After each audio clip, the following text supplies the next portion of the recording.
Rebonjour à tout le monde. Nous terminons notre journée de réflexion avec une conférence fort intéressante. Après avoir connu une période de bouleversement sans précédent, l'univers numérique connaît une mutation qui impose aux marques, aux entrepreneurs et influenceurs de remettre en question la nature de leurs activités sur le web. Lorsque bien maîtrisée, l'identité numérique, donc l'IDN, commerciale ou individuelle, s'avère un outil, ma foi, puissant pour se démarquer dans le marché et surtout pour fidéliser sa clientèle. Alors, je vais laisser la parole, à Coralie Jade Fournier et Olivier Simard de Codepi, ainsi que Léonie Pelletier de Oui l'Agence et qui est également créatrice de contenu d'influence. Alors, bonjour à vous trois. Je vous laisse prendre le lead sur la conférence. Merci Camille. Alors, comme on dit, on garde le meilleur pour la fin. J'aimerais commencer par remercier puis surtout féliciter l'équipe du Forum économique pour le superbe événement.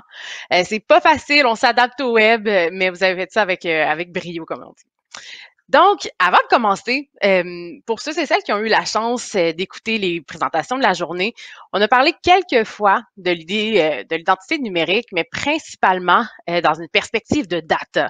On parlait des plateformes puis de l'individu.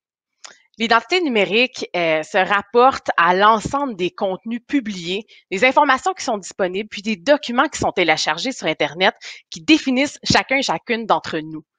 Quand on parle d'un individu, que ce soit par les médias sociaux, les noms qu'on s'est donnés sur les plateformes, les pages qu'on consulte, les publications qu'on partage, les courriels Hotmail, Gmail qu'on s'est créés avec les années, notre adresse IP, nos plateformes bancaires, tout ça fait partie de notre identité numérique. Et au même titre qu'une empreinte digitale, c'est le reflet de qui nous sommes en ligne et ça ne s'efface pas. Dans le cadre de la conférence d'aujourd'hui, on s'attaque au même principe, mais dans une perspective marketing. Donc, une personne ou une entreprise qui souhaite développer sa marque de commerce, faire sa place, générer des revenus dans une industrie grâce à ses opérations sur le web. Donc, on voit, on commence en Lyon, puis Mme Murray le disait plus tôt, on est dans une période de transition. Quand on pense à se lancer en affaires, puis surtout dans le commerce de détail, le web est rendu le point de chute des entreprises du monde. C'est de plus en plus difficile de faire sa place, de créer un impact avec l'affluence de messages, d'opinions, puis les choses qui changent au jour le jour. C'est peu dire que les façons ont grandement évolué. Puis c'est dans l'espace d'un clin d'œil que ce que les consommateurs recherchent fait un 360. Puis je parle de moi, puis je parle de vous aussi probablement. C'est sage de prendre un instant pour mieux penser à comment on se représente sur la toile, puis ajuster nos pratiques en fonction du nouveau dogme qui s'installe. Donc, qu'est-ce qu'on va apprendre aujourd'hui?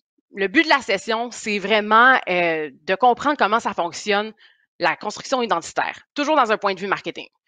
C'est quoi les enjeux, les risques, les défis, tant sociaux, d'affaires que techniques qui est lié à tout ça? On a aussi plusieurs exemples de marques qui répondent très bien à ce que les consommateurs recherchent aujourd'hui. Puis pour terminer, on va vous donner quelques étapes, quelques trucs pour vous aider à atteindre vos objectifs puis fidéliser votre clientèle. Avant de sauter dans le vif du sujet, j'aimerais ça me présenter. Mon nom est Coralie Jade Fournier. Je suis présidente et fondatrice du Codepi. Et à mes heures perdues, je suis aussi directrice des communications corporatives chez Keurig Dr Pepper Canada. Pour donner du cachet puis différents points de vue à la conférence d'aujourd'hui, je suis accompagnée d'Olivier et Léonie qui travaillent tous deux à leur façon à faire évoluer les pratiques du métier. Ben écoute, bienvenue dans notre 5 à 7, dernière conférence de la journée. Je vais prendre le bon aussi, là, Coralie. Je tiens à féliciter le regroupement des jeunes chambres de commerce du Québec. C'est une job impeccable, hein? Flipper un événement en présentiel. Sur le numérique, c'est un travail, fait que santé à ceux qui font pas le mois sans alcool. Mon nom, c'est Olivier, je suis stratège en relations publiques puis en affaires gouvernementales. Les relations publiques, hein, c'est un ensemble de méthodes puis techniques qui ont pour but, tenez-vous bien, là, de rentrer en relation avec votre public. C'est ça, les relations publiques. On l'associe souvent à la gestion de crise, hein, ces temps-ci, les relations publiques, mais quand vous avez des bonnes nouvelles, c'est vraiment un bel outil là, pour avoir des résultats. Ce sera la seule plug que je me ferai durant la conférence. Depuis 2-3 ans, je m'intéresse aussi au big data et à l'intelligence artificielle, toujours en lien avec les relations publiques il y a vraiment, mais vraiment des belles choses qui sont en train de se développer. Puis le métier des relations publiques est en train de prendre un bond là, incroyable. Dans mon temps libre, oui, je bois du whisky, mais depuis quelques temps, je suis sauté dans le code Pi. C'est une super belle initiative parce que dans mon métier, on parle beaucoup de marketing avec les influenceurs. Puis on essayait de trouver, pas moi, là, c'est Coralie qui essayait de trouver une façon de normaliser notre travail en lien avec les influenceurs. D'ailleurs, je pense que CG, hein, Coralie, tu pourrais peut-être nous parler du code Pi, genre une petite phrase là, pour expliquer c'est quoi, parce que c'est vraiment pertinent ce que tu as fait. Donc, CG, c'est mon nom de code. Et sinon, le projet, c'est le code. Le code Pi pour profession influenceur, c'est un mouvement qu'on a créé, en fait, au milieu de 2019 pour réunir l'industrie, pour paramétrer puis normaliser tout ce qui est en lien avec le marketing d'influence, avec le but ultime d'officialiser le métier d'influenceur. Donc, d'avoir des descriptions qui sont figées, puis aussi des fonctions qui sont vraiment propres à ce métier-là, en fait. On travaille sur une multitude de projets différents. On fait des guides de normes, on fait des ateliers de réflexion, tout ça dans le but d'aider les professionnels et les différentes instances qui sont impliquées dans le marketing d'influence pour vraiment briser les tensions qui y sont liées, puis défoncer les plafonds de verre et vraiment créer une ascension incroyable vers le marketing d'influence. C'est d'ailleurs à travers nos activités qu'on a rencontré Léonie Pelletier que je laisse se présenter, en fait. Allô, allô. Merci Coralie Jade pour la présentation.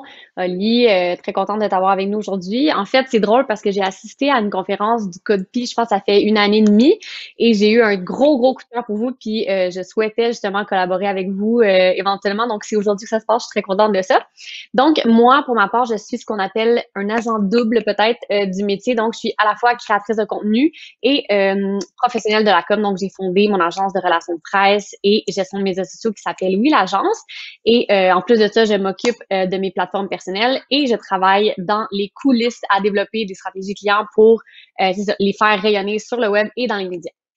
Donc, vous en avez un peu pour tous les goûts dans l'équipe.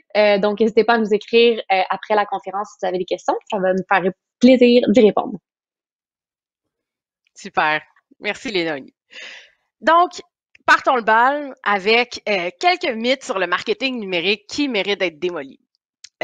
Commençons avec être sur le web, ça s'apprend sur le web.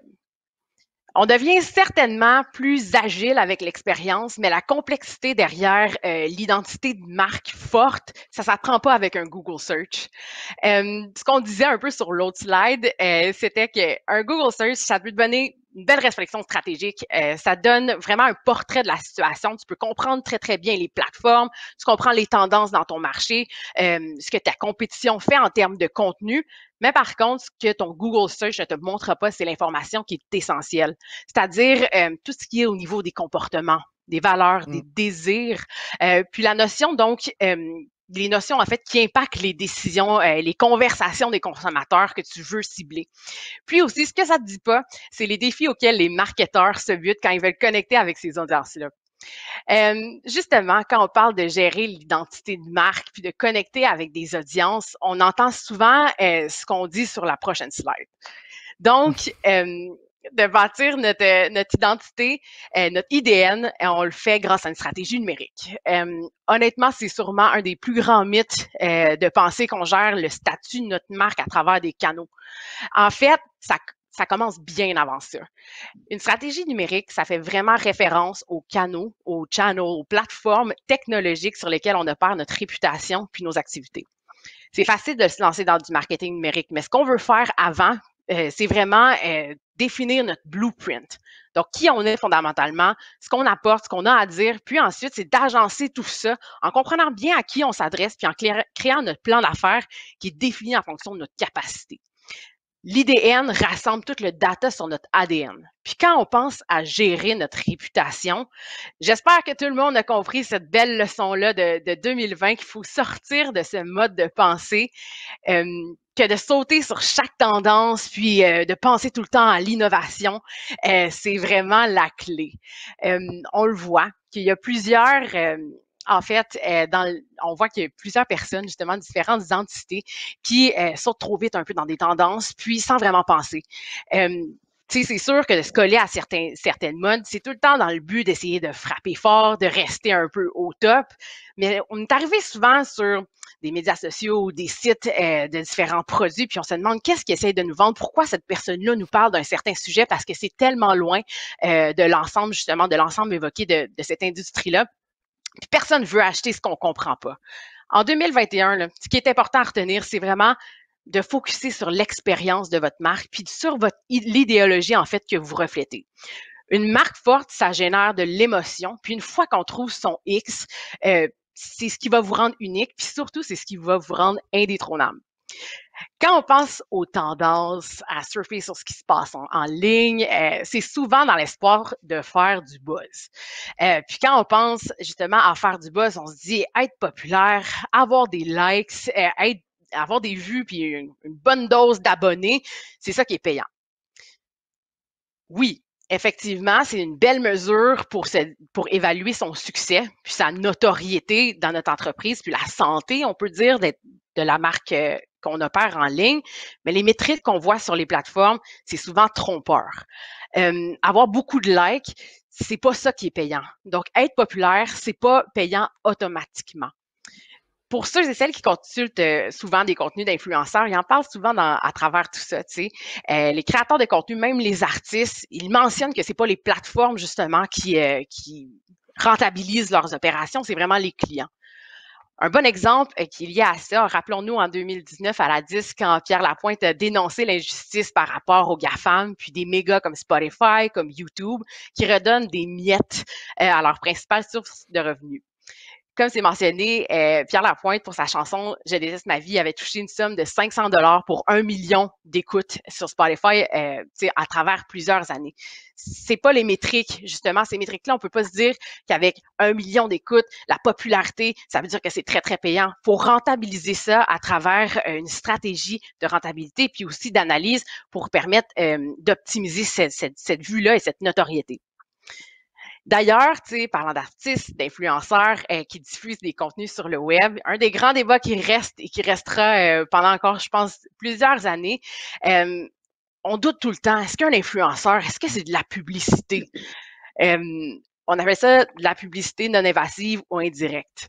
À travers les contenus que les influenceurs diffusent sur leur plateforme, d'ordre général, ils travaillent à développer leur identité commerciale. Ils construisent leur audience, ils la fidélisent en assurant que le même sujet de contenu y revient fréquemment parce que ça crée un effet de communauté, les gens engendrent des conversations, puis une fois que c'est stable, on peut rentabiliser notre audience en vendant justement de l'espace publicitaire à travers notre fil d'actualité. Quand on voit du contenu qui est commandité, quand on voit des partenariats, quand on voit un hashtag ad, au même titre qu'un acteur qui joue dans une publicité, inévitablement, la personne est payée pour dire et agir d'une certaine façon à travers un commanditaire qui est une marque. Donc, indéniablement, oui, des influenceurs, c'est de la publicité. Pas tous les contenus sont à teneur publicitaire, mais par contre, c'est un environnement pour rentabiliser ce genre d'opération. La pub, le marketing, c'est vraiment plein de zones grises puis de contradictions. Puis notamment, on a le fameux go big or go home, puis qui des fois nous emmène dans des terrains sur lesquels on ne devrait pas s'avancer. Un petit truc, c'est au lieu de penser au lieu de créer ce que vous pensez que les gens veulent, concentrez-vous sur ce qu'ils veulent réellement. Ça, c'est en faisant nos devoirs, tu sais. Ça va pas nécessairement rendre votre contenu viral, mais au moins, ça va garantir que les consommateurs qui tiennent à vous, vous allez garder leur attention parce qu'ils vont se sentir compris, parce que vous allez donner quelque chose qui est concret puis qui est dessiné pour eux. En fait, le secret, c'est vraiment de développer votre propre recette à vous. Quelque chose qui va vous permettre de rester cohérent, de produire continuellement des messages qui sont pertinents, puis surtout de vous adresser à la bonne cible en revisitant un peu vos messages en fonction de la réalité.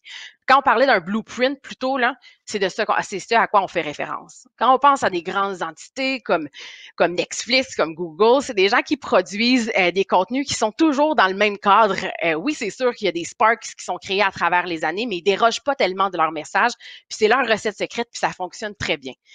On dit même que les marques, dont en fait les consommateurs, une récente étude de Berlo disait que 90% des gens qui trouvent qu'une marque est authentique puis est constante, c'est ce qu'ils font qu'ils vont rester avec, qui vont y rester fidèles.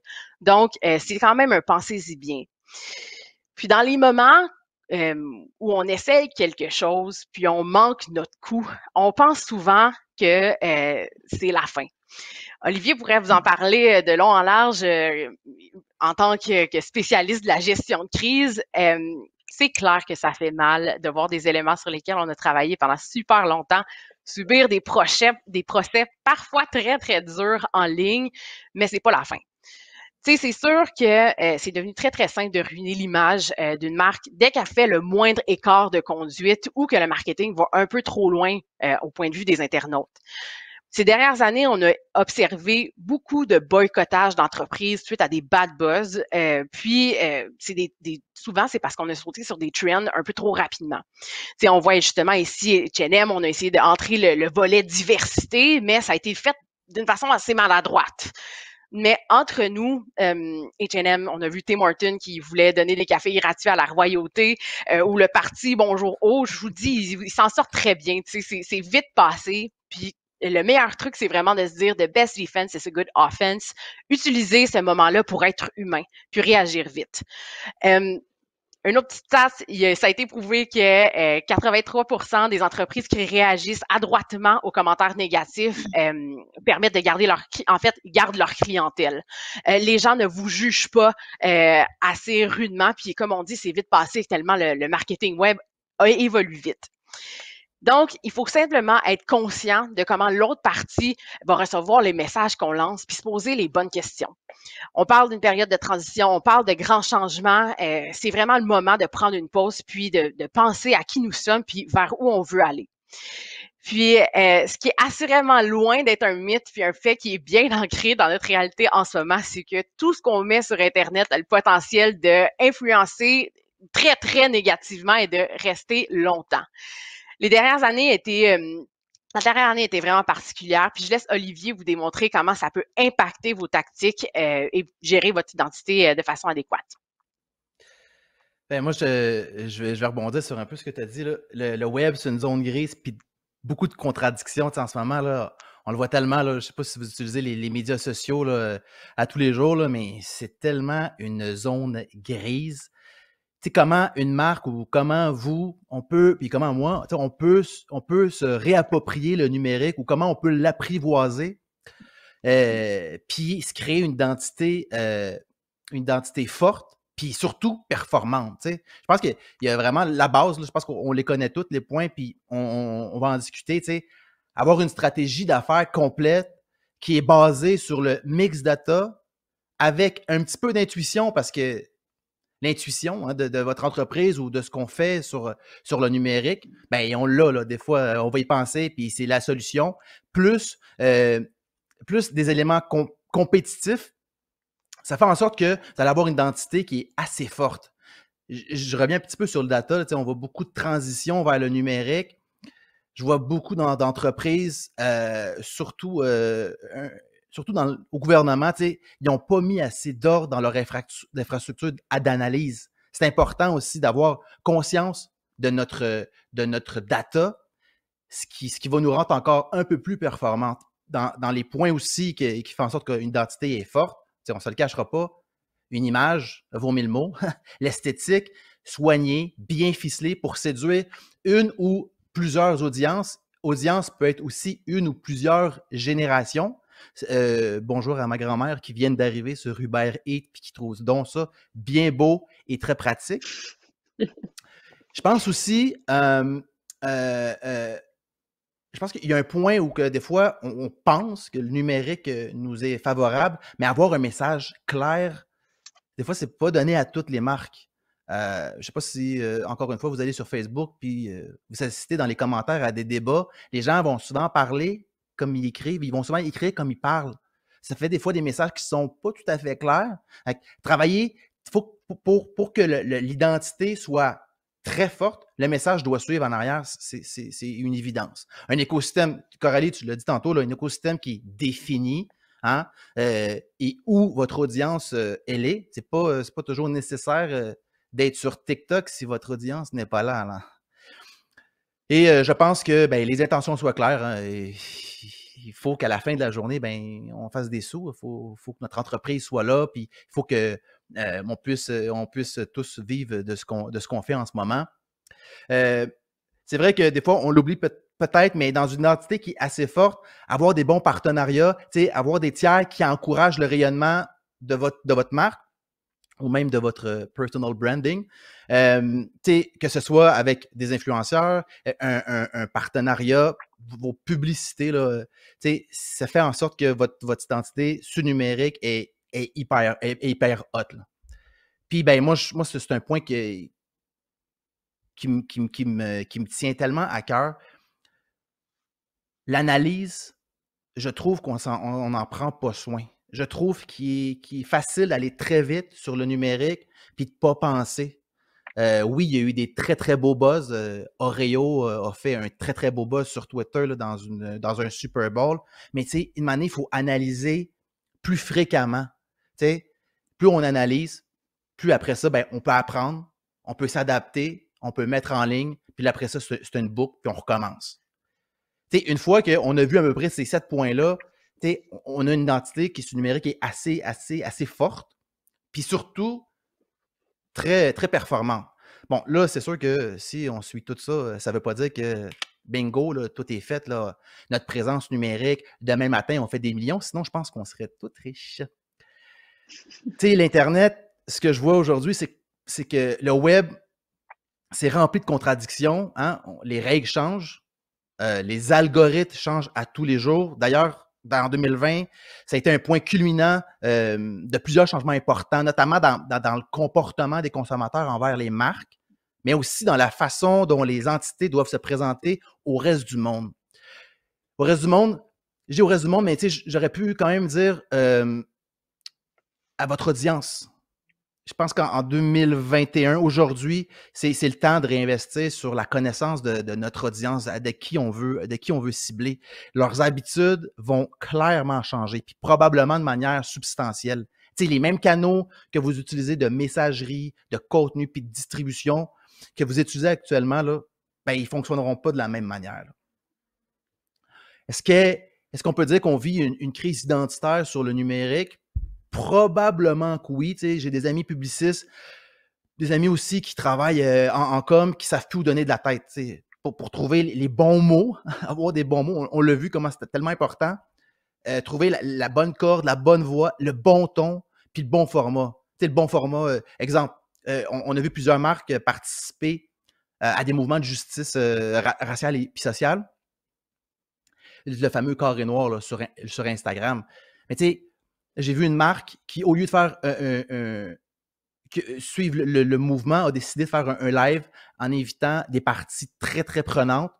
Ça a été un succès. Là.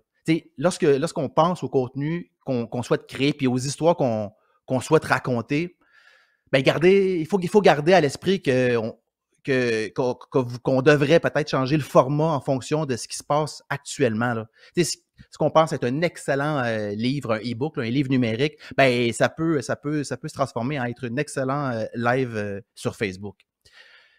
J'ai mentionné réapprendre à connaître son audience.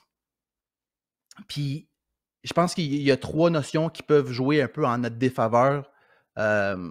Puis qu'il faut peut-être les comprendre. Il y a l'hypersensibilité, hein, l'hyperconnectivité. Aujourd'hui, on est connecté de partout. Puis le contexte social. C'est 3 notions qui peuvent, d'un jour à l'autre, vous plonger dans une période sombre, mais comme CJ a dit, là, tout est rattrapable. Parce que, Bon, ça, on l'a On vu, peut tu sais. regarder, je pense qu'il y avait différentes choses qui nous influençaient sur la slide prochaine, puis qui avaient vraiment marqué 2020. Quand on Tellement. parlait d'hyperconnectivité, il y avait justement tes différents exemples. Merci, le forum pour le changement de slide. C'est des notions, tu sais, que si on y pense pas, puis qu'on n'a pas su adapter avant qu'on passe à Internet, ben ça peut nous jouer des mauvais tours. C'est Coralie qui me disait, tu sais, que c'était fini, genre le temps où on pensait à des stratégies là, 6 mois à l'avance, là, à des plans là, de 3 ans. Là. Je pense qu'il ne faut pas oublier d'aligner nos valeurs sur notre valeur, tu sais, puis utiliser les forces directrices pour définir nos relations avec notre audience. Si vous êtes une numérique pour faire sourire, ben, amusez-vous puis soyez vraiment drôle. Tu sais, oui, on parle d'une crise identitaire, mais si vous clarifiez vos objectifs, vos buts, puis le but de votre histoire, ben, ça va être facile de s'adapter. Tu sais, là, je parle de s'adapter, puis c'est le pont que je veux faire pour Léonie parce que je trouve qu'elle elle a assez bien adapté probablement à son audience, mais aussi assez bien adapté à la transformation qu'on a en ce moment, là, puis qu'on vit actuellement chacun de notre bord.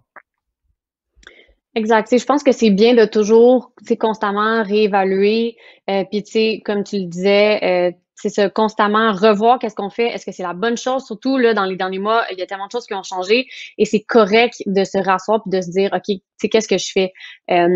Parce que c'est difficile d'être sur le web puis d'avoir sa propre identité, de pas se laisser influencer par les tendances parce que, tu sais, à force de consommer les plateformes, de consommer le contenu de nos amis créateurs ou les marques qui sont influencées par la compétition aussi, on peut parfois tomber dans le piège de vouloir faire comme eux pour avoir du succès, mais c'est à ne pas faire. Tu sais, quand la crise a éclaté le 13 mars dernier, la date fatidique, tu sais, les marques ont cessé d'avoir l'investissement publicitaire dans le marketing d'influence ou en pub du jour au lendemain, puis ça a comme brisé Internet, on dirait, là. Donc, quand ça a recommencé vers le milieu de l'été, c'était complètement la folie parce que là, tu sais, c'est sûr que le marketing d'influence, c'est quand même une option qui est assez accessible. Donc là, tout le monde se pitchait là-dessus. Mais là, ce qu'on a vu, c'est que justement, plusieurs plateformes, les médias, les chaînes devenaient carrément des pizzas publicitaires. Donc, on dirait que c'était comme money over personality parce qu'il y avait tellement des bonnes opportunités. Tu sais, les marketeurs faisaient bien leur travail de trouver les bonnes personnes, mais nous, en tant que créateurs, c'était difficile aussi de dire non, mais ça faisait que on était complètement saturés. Tout le monde parlait de n'importe quoi, puis c'est rendu tellement too much que je pense que les abonnés étaient saturés, nous-mêmes, on était saturés.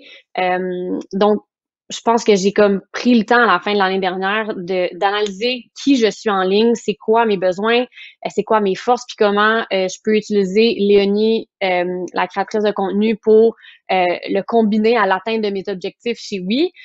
Puis j'ai dû, tu sais, faire des choix puis redéfinir un peu mes intentions aussi. Tu sais, je veux dire, oui, c'est correct d'avoir ma plateforme personnelle puis de faire de la publicité, mais moi, qui je suis exactement, tu sais, c'est quoi que j'ai envie de mettre de l'avant, puis je me suis rendu compte que c'est définitivement plus tu sais, l'entrepreneuriat. C'est sûr que j'ai toujours personnellement été dans une tendance qui est pas super populaire et qui est le feed désorganisé, mais ça m'a permis de juste vraiment miser sur ma conversation avec mes abonnés, de créer un beau lien avec eux, puis d'être tellement honnête dans plusieurs phases de ma vie. Donc, j'ai préféré, c'est ça, être plus spontanée et vraie. Mais tu sais, comme on a mentionné plus tôt, ce qu'on met en ligne, ça reste. Le brand, l'identité, c'est autant important que vos services, par exemple. Puis c'est un peu ça dans mon cas, c'est qu'on dirait que mon identité, c'est aussi un peu mon service. Je pense que les gens suivent ma personne sur mes médias sociaux, mais veulent travailler avec Léo. Fait que c'est comme, c'est ça. Léo est devenu un branding de comme, OK, ben si je travaille avec Léo, je travaille avec Oui. Puis moi, c'est sûr que ça aide mon équipe parce qu'il n'y a pas juste moi, évidemment, dans la business. Mais il faut faire attention, c'est ça, évidemment, de respecter votre ligne éditoriale puis de pas devenir un panneau publicitaire à bas prix. Donc, c'est ça. Ça m'a vraiment permis de réviser ma stratégie pour que ma page reflète vraiment bien ma personne, mon blueprint, comme Coralie Jade le disait tantôt, de voir c'est qui la Léonie d'aujourd'hui. Puis, tu sais, déjà, je vois les résultats sur Oui parce que j'ai profité un peu de mes skills de créatrice de contenu au profit de ma plateforme de business. Puis, tu sais, d'utiliser, par exemple, moi, sur ma plateforme personnelle, les stories, c'est ça qui est comme qui fonctionne bien, la manière que j'ai, je pense aussi ça, de créer un lien avec ma communauté. J'ai comme transposé ça un peu sur Oui en faisant, tu sais, des Q&A, quelque chose de super simple, super basique, mais ça a vraiment bien servi parce qu'il y a 90% des clients de Oui qui proviennent de mes comptes perso, là. Donc, ça me sert un peu de portfolio pour aller chercher des clients si on veut. Donc, quand je prends des décisions, c'est vraiment en vertu de l'humain qui est derrière la business. Puis ça, c'est autant la mienne que celle de mes clients. D'ailleurs, selon Deloitte, il y a 56% des consommateurs qui souhaitent avoir une expérience plus humaine et dans les environnements virtuels. Puis on peut juste comprendre ça avec la situation des derniers mois. On veut connecter avec les gens. Tu sais, c'est tellement difficile, on est isolé, puis tu sais, on peut pas le faire en personne, donc on veut le faire sur le web, mais tu sais, ça doit dépasser la barrière de l'écran, puis on doit vraiment créer une connexion qui est réelle, puis ça, c'est quand même pas toujours facile à faire, et c'est là qu'on doit faire attention c'est ça, se créer une bonne identité, puis de savoir comment aller chercher ces liens-là sans tomber dans les grandes tendances que tout le monde fait. Il y a des choses qui ont définitivement changé sur Internet pour toujours. Première chose, la confiance. Tu sais, il y a des scandales comme celui de Desjardins sur la protection des données, ou même Facebook qui a admis en juillet avoir vendu des données d'utilisateurs. Tu sais, il y a 58% des consommateurs qui se rappellent d'au moins une marque qui a changé d'approche pour répondre à leurs besoins pendant la pandémie. Et il y a 82% d'entre eux que ça a conduit à renforcer leurs achats auprès de la marque, et on peut vraiment comprendre ça. Par exemple, il y a Vidéotron qui a bloqué les données excédentaires pour s'ajuster au travail à la maison. Good job, c'était une super manière de fonctionner. Donc, plus que jamais, on a besoin d'authenticité et d'honnêteté et c'est vraiment apprécié par les clients. Ça fait toute la différence. Comme je le disais, on a besoin l'humain cherche l'humain là en ce moment là, donc avec la confiance vient la transparence et vice versa. Il y a 66% des consommateurs qui pensent que la transparence est une des qualités les plus attrayantes d'une marque, et je suis absolument d'accord avec ça. Ça inclut la transparence dans les ressources d'approvisionnement de la marque, la manière dont on traite les employés, ce qui lui tient à cœur au-delà du but lucratif. Et on a découvert des choses pas nettes dans certaines entreprises, la culture du silence dans les grandes institutions, le caractère systémique qui peut prendre les choses. Et il y a vraiment des gens qui ont été curieux de comprendre qu'est-ce qui se passe derrière les portes closes, et on peut juste être reconnaissant de ça. Ça aurait dû se faire beaucoup plus tôt, mais bon, ça aura eu son point positif cette année. Donc, évidemment, la transparence de la marque, ça n'a jamais été aussi important. C'est vraiment, vraiment à garder au top de la liste de nos priorités. Donc, les valeurs, justement, pour élaborer une stratégie qui est pertinente, c'est super important de comprendre votre public cible, de comprendre ce qui est significatif pour eux. Il y a 77% des consommateurs qui achètent auprès des marques et parce qu'ils partagent les mêmes valeurs qu'eux. Ça revient un peu à notre point de tantôt, là. C'est sûr que si on a les mêmes valeurs puis la même confiance, la même transparence, c'est définitivement ça qu'on va prioriser dans nos achats. Et il y a aussi la portion du consommateur qui est roi. Là, pas dans le sens avec lequel on est familier, là, qui dit qu'il faut se plier à toutes ces demandes. Là, c'est pas ça du tout. Mais ici, on parle du pouvoir de la voix du consommateur. On voit que l'impact du contenu des influenceurs, il diminue. Alors que le contenu généré par les utilisateurs se développe. Et donc, il y a 79% des personnes qui déclarent que le contenu généré par des utilisateurs a un impact important sur leur décision d'achat. Les consommateurs, en ce moment, en fait, ils ont juste plus de moyens que jamais de découvrir et de rechercher des marques et des produits. Et vive la COVID pour ça, ça a quand même changé relativement beaucoup dans les derniers mois. Et ensuite de ça, la responsabilité sociale et l'engagement, rien que ça, c'est super important. La plupart des consommateurs souhaitent que les marques prennent position sur les questions sociales et politiques. C'est sûr que c'est pas toujours facile, mais tu sais, il y a quand même les 2 tiers des consommateurs dans le monde qui ont déclaré qu'ils achèteraient une marque ou la boycotteraient uniquement en raison de sa position sur un problème social politique, et on comprend pourquoi avec tout ce qui est arrivé cette année. Il y a certaines marques qui peuvent évidemment trouver ça très délicat, avec raison, parce que de prendre position, ça peut signifier de mettre un groupe de consommateurs, par exemple, de côté. Si on n'est pas d'accord avec ce que la marque dit, mais à l'ère sociale dans laquelle on vit aujourd'hui, il risque aussi de se mettre en danger s'il ferme les yeux sur des questions sociales, et ça, on ne veut plus des compagnies qui ne prennent pas position. Donc, ça renvoie quand même à notre point précédent, donc l'importance de la transparence. Autre chose, tout le monde est au rendez-vous et tout le monde en parle. On se rappelle, dans le début des années 2010, tout le monde parlait du contenu viral et qu'une bonne blague, genre « catch you outside » ou un bon stunt comme le Ice Bucket Challenge peut vous rendre la star de l'heure en l'espace d'une seconde. bon, là, on est passé à autre chose. C'est beau, ça, c'est du contenu qu'on ne fera plus. Mais en même temps, tu sais, je pense qu'on n'a jamais vu autant de contenu insignifiant sur le web dans les 11 derniers mois. Je pensais qu'avec ces deux choses-là, en 2010, on était passé à autre chose, mais non, parce qu'on a vu cette année le pain, le café fouetté, les danses TikTok, les challenges, la vidéo d'Arda. Bref, name it, tout peut exploser et il n'y a pas de loi. Et les entreprises sont vraiment sous les projecteurs comme jamais auparavant. Donc, on doit vraiment faire attention puis prendre de bonnes décisions. Tu sais, les entreprises, maintenant, on se base plus sur le look, sur l'esthétisme ou les produits ou même les prix, là, ça existe plus, ça.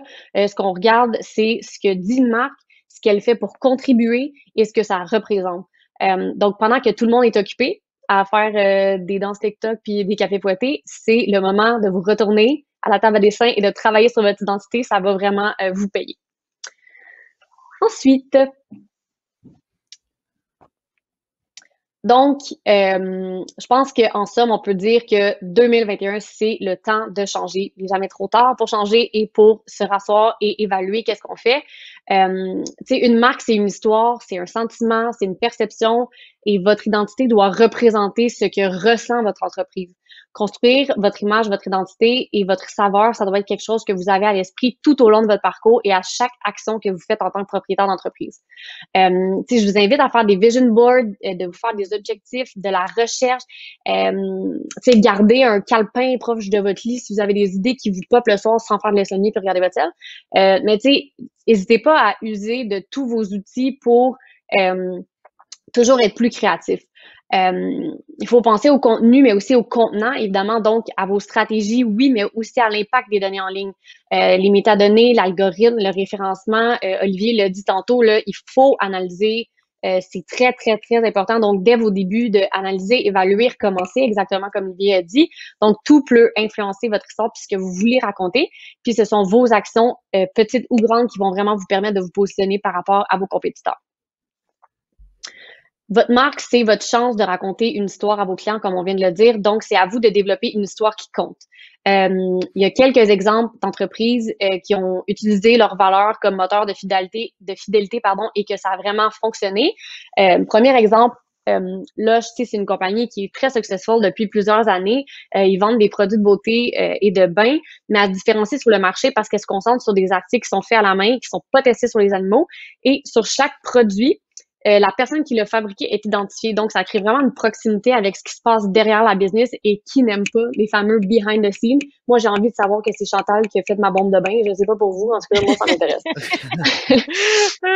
Si on regarde une entreprise un petit peu plus près d'ici, il y a Andréane Marquis, qui a profité de sa popularité d'OD pour lancer son entreprise et qui a dû transformer sa communauté en acheteurs potentiels. En fait, c'était un gros défi, mais je pense qu'on peut dire que Andréane a réussi avec brio, donc en lançant Woman, qui est une boutique en ligne, qui fait un peu du marketing féministe aussi et qui redonne à la communauté un point super important. Et en plus de ça, ils ont lancé, en fait, Andréane a annoncé il y a quelques jours qu'elle offrait maintenant les soins de produits hygiéniques aux femmes partout dans son entreprise, ce qui est vraiment génial. Et il y a d'autres entreprises qui ont décidé de suivre le pas et je trouve que c'était vraiment excellent. Une autre entreprise, évidemment, Cookit, je pense qu'on ne peut pas le nommer. C'est l'allié par excellence de la COVID. On les a vus littéralement partout cette année. Puis évidemment, ils utilisent des produits québécois, ils redonnent aux familles, ils les aident en ces temps difficiles. Donc, bref, pensez à construire votre identité comme si vous transmettiez vos valeurs à votre enfant. J'en ai deux, je sais de quoi je parle. Et faites-le de manière à ce que vos clients vous croient et aient confiance en vous. Ça va faire toute la différence. Mais tu aurais pu aussi souligner Ricardo. Je trouve que Ricardo, là, il a tellement. Il est en train de repenser à son implication à la télévision, puis la retransformer sur le web. Ricardo arrive avec des affaires là, qu'on va voir cet été, là, mais Ricardo, sur le numérique, là, il va être très, très fort.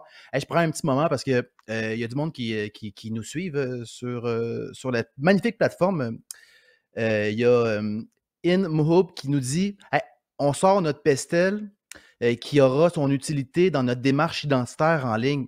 C'est tellement. Moi, là, je te cite parce que je trouve ça très pertinent. Là. Pour ceux qui ne savent pas c'est quoi le PESTEL, le PESTEL, c'est un cadre d'analyse en stratégie. P pour politique, E pour économique, S pour sociologique, T technologie. Puis le reste, je pense, c'est environnement puis légal. Mais c'est vrai que. Exact. Ouais, légal. Mais c'est vrai que c'est un super bon point, je vous lis, puis ouais, high five parce qu'on ne l'a pas High mentionné, puis five. on aurait pu la mentionner ici. Changer sans tout changer maintenant, tu sais, qu'est-ce qu'on fait aujourd'hui en 2021, puis par où qu'on commence, tu sais, on avait le goût de vous donner des trucs parce que là, vous avez sûrement la tête pleine, puis là, fait comme, mais par où on commence, qu'est-ce qu'on fait pour rentrer dans nos objectifs? On va vous sortir quelques petits conseils. Moi, en tout cas, selon moi, je vais le répéter, là, je me répète, mais l'audience, allez la comprendre. Faites des sondages, faites ce que vous voulez, mais allez la comprendre. Arrêtez de penser que elle veut le gris, allez la comprendre. Faites vos enquêtes sur ce qu'elle est vraiment, sur ce qu'elle est. Le numérique, ça nous sert à ça aussi. Le data nous sert à ça, à bien comprendre. Tu sais. Passez du temps avec votre public pour comprendre comment leurs choses, leur vie ont changé, puis ajuster votre marketing en conséquence. Comprendre votre public devrait être un engagement constant. Tu sais, votre présence numérique, elle n'existe pas pour vous. Elle n'existe pas pour vos employés, puis elle n'existe pas pour votre patron. Non, votre présence numérique, elle existe pour votre public cible. C'est eux qui vous font vivre. On ne devrait jamais, en plus, la prendre pour acquis. Puis, ben moi, mon deuxième conseil... Ce qu'on disait, c'est ça, Oli, c'est oui, une chose que vas-y. tu m'avais appris et je trouvais ça très, très pertinent. On devrait jamais assumer des choses. Puis, tu sais, ce que tu m'avais dit, c'était vraiment, tu sais, en tant que marketeur, quand ça fait longtemps qu'on fait quelque chose, on pense qu'on connaît ou on l'a vu, tu sais, à un certain égard ou observé avec un client, mais ce qui est bon pour un n'est pas nécessairement bon pour l'autre. Puis, ce que tu Tellement. disais pour la COVID, c'était ce qui a été fait avant la COVID. Mets ça à la poubelle. Donc, les études, Je suis d'accord avec toi. ouais. Mais c'est vrai, c'est moi qui l'ai dit. Ben, puis je continue sur parce que j'étais parti dans mes conseils. Faites l'exercice d'auditer votre santé numérique. Où vous êtes rendu. Faites tout ce qui se dit sur vous, hein? Sur votre marque, sur vous. Prenez le temps, des fois, d'aller voir ce que les blogs disent de votre marque. Des fois, là, on peut tomber sur des bijoux. Là. Moi, je suis tombé sur plusieurs articles puis qui disaient à mon client, ben, il devrait plus parler de ça. Puis ça revenait souvent dans le clipping puis dans l'analyse. On a pris cette tangente-là, puis on a eu du succès. Tu sais, auditez tous vos canaux numériques. Je trouve que l'être humain, on a une tentation d'aller essayer tout ce qui est nouveau. Ah, yes, c'est TikTok, on sort un TikTok. Là, aujourd'hui, c'est Clubhouse. Si vous ne connaissez pas Clubhouse, c'est le nouveau média social. Ça va cartonner, c'est sûr et certain. C'est basé et axé sur l'audio. C'est vraiment hot. Mais tu sais, au lieu de vous garrocher à gauche et à droite, là, tu sais, investissez votre temps à améliorer les choses que vous avez déjà mis en place. Puis des fois, vous allez trouver des petits bijoux. Et petits bijoux, toi. Puis si c'est pas ça, tu sais, identifier aussi sont où les gaps, est-ce qu'il y a des opportunités, est-ce qu'il y a des histoires qui n'ont pas été racontées. Tu sais, des fois, on a l'impression que tout a été dit, tout a été fait, mais peut-être pas. Puis tu sais, de là, définissez encore votre blueprint, puis reformulez vos messages, optimisez vos chantiers. Tu sais, on l'a dit tantôt, on peut toujours peaufiner qu'est-ce qu'on fait. Et évidemment, encore, tu sais, qui suit un petit peu cette lignée-là, investissez où ça compte. Ça sert à rien justement d'aller sur TikTok si ça vous ressemble pas. Tu sais, suivez qu'est-ce qui vous plaît, dans quoi vous êtes fort. Tu sais, oui, c'est ça, on va chercher les opportunités, les histoires à raconter, mais quand même, tu sais, une des grandes tendances ou recommandations pour les entités commerçantes en 2021, c'est vraiment de réduire le nombre de canaux et de miser sur ce que vous contrôlez. D'ailleurs, quand on parle de miser sur ce qui compte vraiment, on est allé faire nos devoirs puis on a regardé en 2021 sur quoi les marques devraient se concentrer, sur comment on devrait remoduler justement nos processus d'affaires pour être d'autant plus pertinents puis connectés avec les gens. Puis on a ressorti justement 3 grandes recommandations. Donc la première, puis ça a été parlé justement à travers les conférences de la journée, c'est miser sur l'expérience. On parle d'expérience utilisateur, l'expérience de marque, l'expérience client. Ça devrait être une priorité cette année. Maintenant, tu sais, la technologie rend tout ça plus efficace. On a parlé du du niveau de l'automatisation, mais les gens sont en recherche de connexion humaine. Ils veulent justement parler à quelqu'un qui les comprend et aussi qui peut les aider. Un fun fact qu'on a trouvé, c'est que les gens sont à 4 fois sur 5 prêts à investir dans une expérience client juste parce que les gens sont gentils avec eux, juste parce que l'expérience est agréable, juste parce que c'est facile à naviguer, puis on est capable justement de les faire transiger d'une phase à l'autre facilement. L'expérience, c'est vraiment le roi de tout ça. Puis quand on parle d'expérience, quand c'est bien réussi, c'est bien sûr le buzzword du moment, c'est la fidélisation. Quand on rend les clients heureux, quand on a une base de clientèle fidèle, c'est comme ça qu'on va garantir justement la prospérité de notre entreprise puis qu'on va se développer plus rapidement. Puis finalement, Léonie l'a dit un petit peu plus tôt, on parle des canaux, on parle de notre écosystème. Less is better. Quand on parle de l'identité numérique, souvent, quand on fait différentes campagnes sur différents canaux, des environnements qu'on contrôle, des environnements qu'on ne contrôle pas comme la publicité, il y a aussi les médias qui parlent de nous à un certain égard, il y a les influenceurs aussi, il y a les consommateurs. De travailler sur des stratégies qui sont davantage omnicanales où on est capable de tracer un message qui est constant d'un fil à l'autre et aussi de définir où sont les conversations, c'est quoi le parcours de notre utilisateur, puis les différents messages auxquels ils sont exposés, puis de faire justement une tactique qui est remodulée et définie en fonction de contrôler davantage ce qu'on dit sur nous, puis nos différentes actions. C'est là la clé. Puis c'est notre conseil pour 2021 pour vous.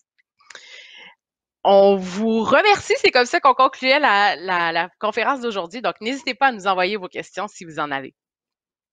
Oh oui, il y a la fameuse question sur le combien ça coûte les influenceurs. C'est vrai, mais là, c'est ça. Je veux pas.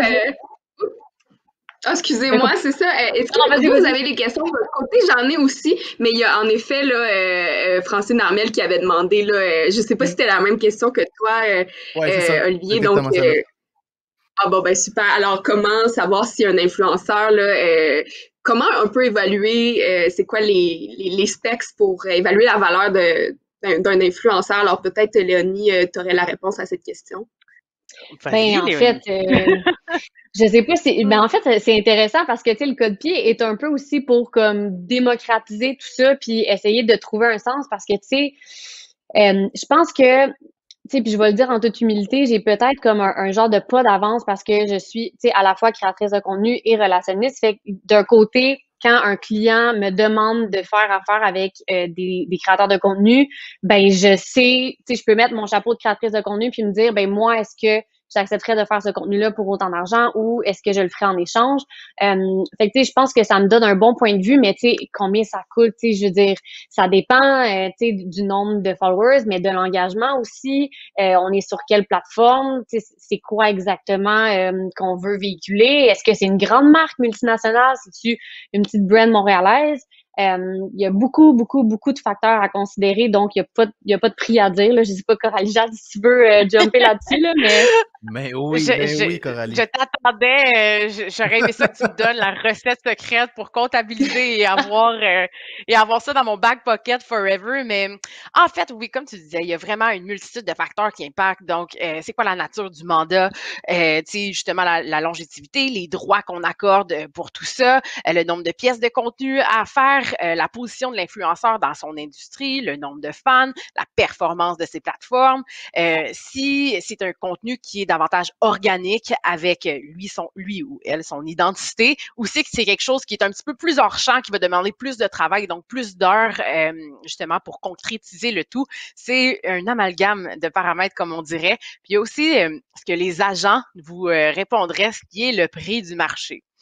Donc, c'est sûr que pour un nombre de fans, je te dirais 10 000 fans, si on veut faire une publication Instagram, ben, en général, au Québec, on va payer entre, je te dirais, un 300 $ et un 500 $, tout dépendant du temps de création, puis du type de produit à mettre de l'avant, ou si c'est un message, ou si c'est une cause. Mais il y a un peu ce guideline-là qu'on se dit que c'est un peu la monnaie courante là, ici au Québec.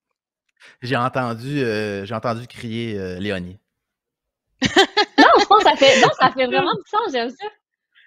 Ben, en fait, tu sais, à travers, comme tu disais, le code-pied, on a fait différentes recherches.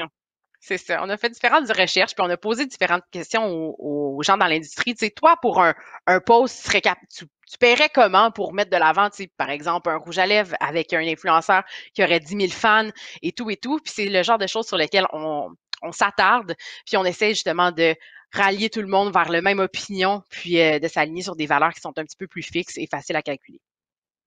Mais tu sais, pour savoir pour savoir un peu je pense qu'il n'y a pas de. Tu sais, oui, il y a le 300 à 500, mais il y en a qui arrivent avec une structure. Puis je pense que c'est ça.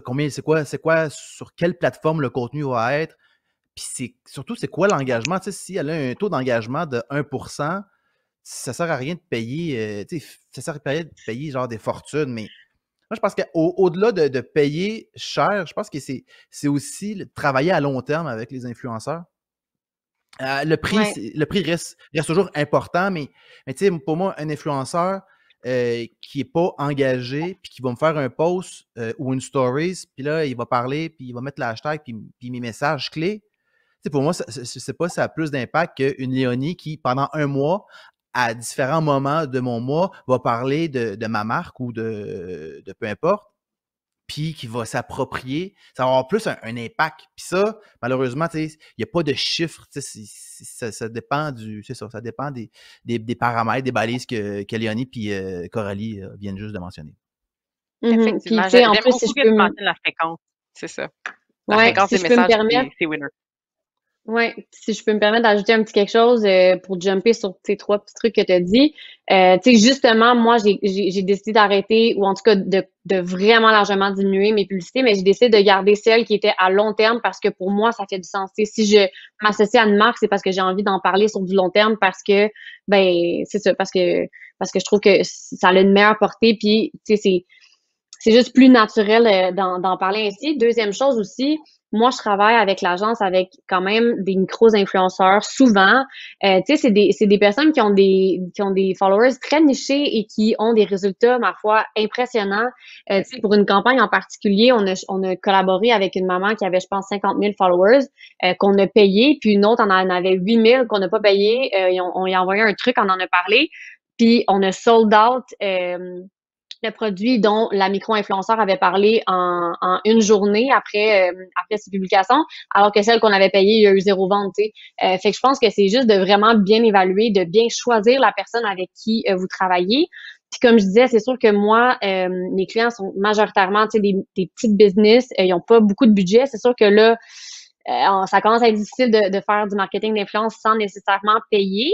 Mais tu sais, le but, c'est de voir aussi c'est quoi les valeurs en arrière. On en a beaucoup parlé aujourd'hui, mais tu sais, moi, si on me présente une brand montréalaise, je demanderai pas 1250$ pour en parler. Là, tu sais, je vais dire, ben oui, ça va me faire plaisir parce que c'est ça aussi notre job de créateur de contenu, c'est de parler des choses qui fondamentalement nous font plaisir sans tout le temps demander un cachet, tu sais. Bref, je pourrais parler de ça vraiment longtemps, fait que je vais m'arrêter. Fait que là, on sait combien que ça coûte engager Léonie.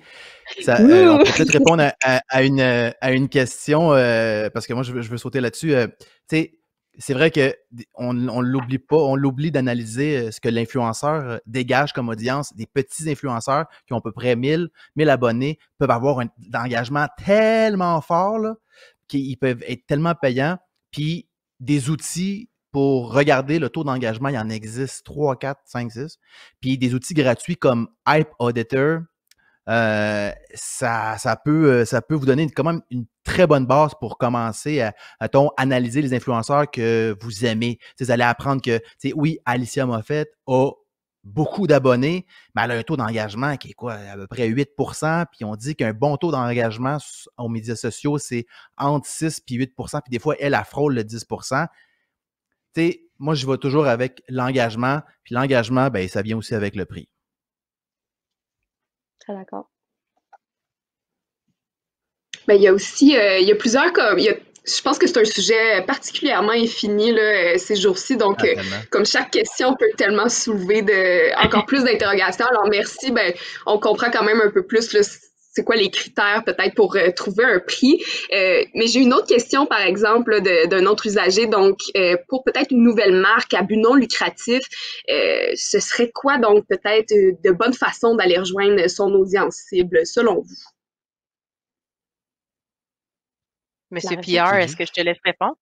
Non, vas-y, CG, t'es aussi armé que moi. Donc, marque à but non lucratif, c'est sûr qu'il faut contextualiser un peu.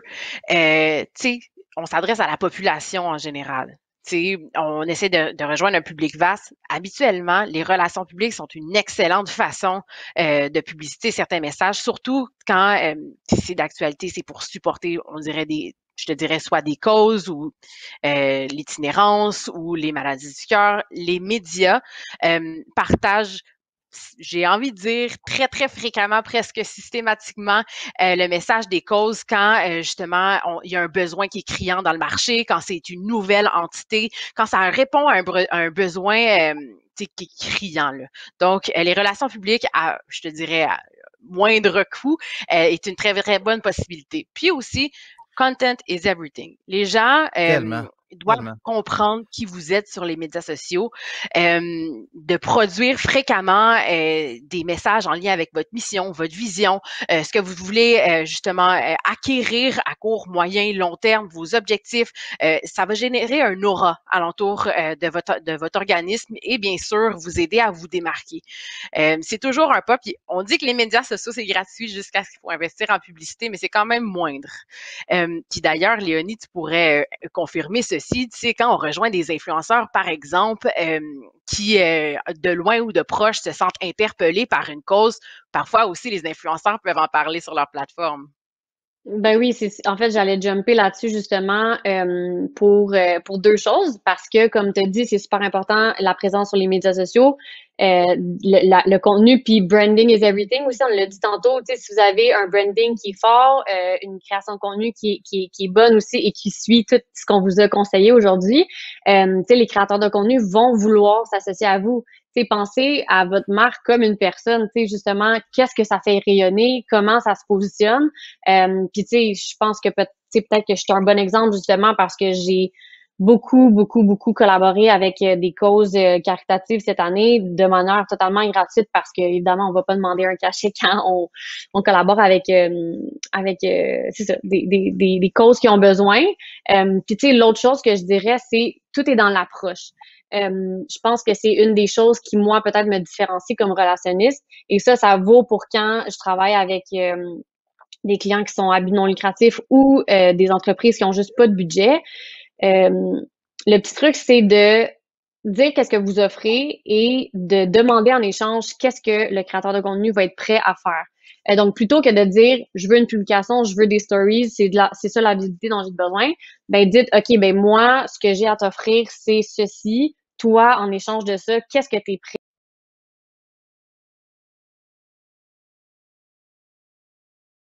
prêt? Vraiment rare que les créateurs de contenu vont pas vous répondre exactement ce que vous avez en tête, juste parce que vous leur suggérez puis qu'ils pensent que ça vient d'eux. En fait, ça vient d'eux.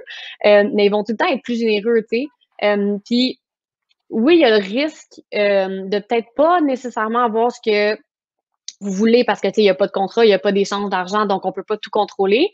Mais des fois, ça vaut vraiment la peine de prendre ce risque-là parce que les résultats, en tout cas, dans mon cas, ils ont toujours été beaucoup mieux que ce que je m'étais attendu là.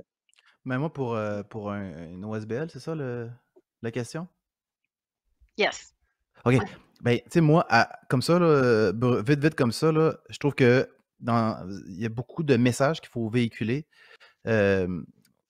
On le voit aussi en politique, là, quand que les politiciens arrivent avec des messages précis puis qui veulent changer certains trucs dans la sphère qu'on vit.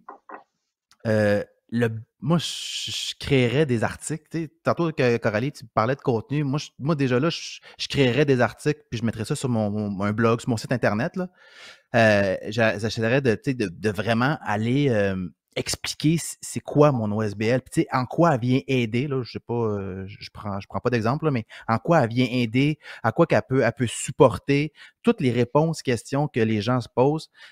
Des fois, on va écrire, ça peut faire comme 10, 15 articles de blog. Puis ensuite, ben, on peut se servir de ça pour attirer un média. On peut se servir aussi de tout ce qu'on a écrit pour passer ça sur Facebook. Tu sais, s'il y a des lignes là-dedans hyper pertinentes, moi, je mettrais ça sur Facebook avec une image qui vient soutenir. Tu sais, déjà là, c'est des petits gestes.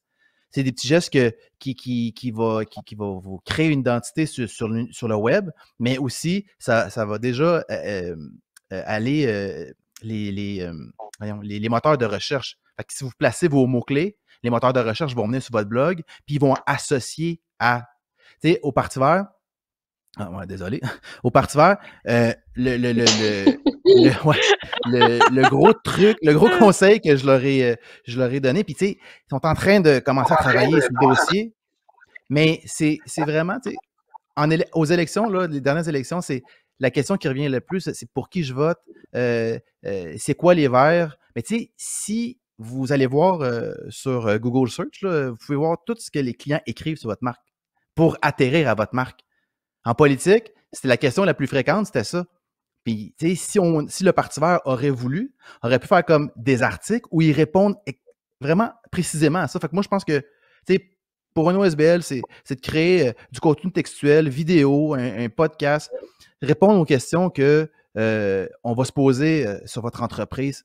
Ce serait comme, pour moi, une belle base, là.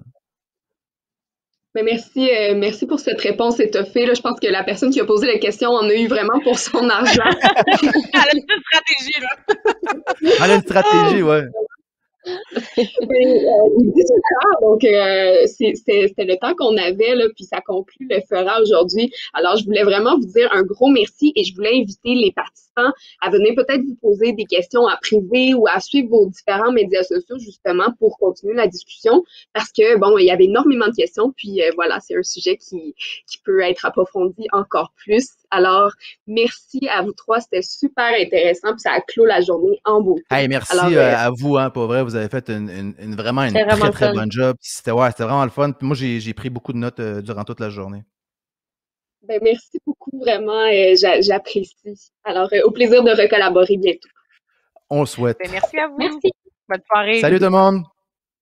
Bonne soirée. Alors, c'est ce qui conclut tout le monde le Forum économique de la relève d'affaires du regroupement des jeunes chambres de commerce du Québec. On est vraiment fiers de cette 6e édition 100% virtuelle et oui, qui a rassemblé 500 participants tout au long de la journée et même 300 utilisateurs actifs là, donc tout au long de la journée. Alors, c'est très bien, on est super contents. 80 villes représentées, au Québec majoritairement, mais également là, en Ontario et au Manitoba. Ça, c'est super le fun de pouvoir toucher une diversité là, de régions. 35% d'entrepreneurs ont assisté, 50% de professionnels. Alors, ce sont des enjeux qui nous touchaient tous vraiment et je pense que ça a paru dans l'audience. L'innovation s'est fait inviter là, dans toutes les discussions. Puis je pense que avec conviction, ma foi, qu'on peut se dire, et maintenant, on passe à l'action véritablement pour la relance. Alors, je voulais remercier également nos partenaires. Alors, notre partenaire présentateur Hydro-Québec, partenaire majeur, le Secrétariat à la jeunesse du Québec et Patrimoine Canada, nos partenaires associés, donc la Banque nationale du Canada, l'Ordre des comptables professionnels agréés du Québec et Tact Conseil. Puis, une mention spéciale à Alex Chocron de All IC pour l'identité visuelle très réussie. Alors, comme je l'ai dit un peu tout au long de la journée, nous allons publier un livre blanc afin de faire entendre la voix de la relève d'affaires suite aux discussions de cette journée. Si vous voulez peut-être comme continuer à enrichir la discussion, le contenu des conférences, des entrevues, des ateliers va être disponible. En fait, celles de ce matin sont déjà disponibles sur la plateforme Swapcard. Alors, n'hésitez pas à retourner visionner les conférences que vous avez peut-être manquées. Il y avait un concours également là, pour ceux qui faisaient du réseautage par vidéo. Alors, le gagnant du livre de Jeff Booth est Monsieur José Reyes. Alors, José, on va te contacter là, pour te transmettre ton prix. Bravo. Alors, tout le monde, un gros merci. À l'année prochaine, certainement, pour le FERA 2022. Alors, bonne soirée à tous.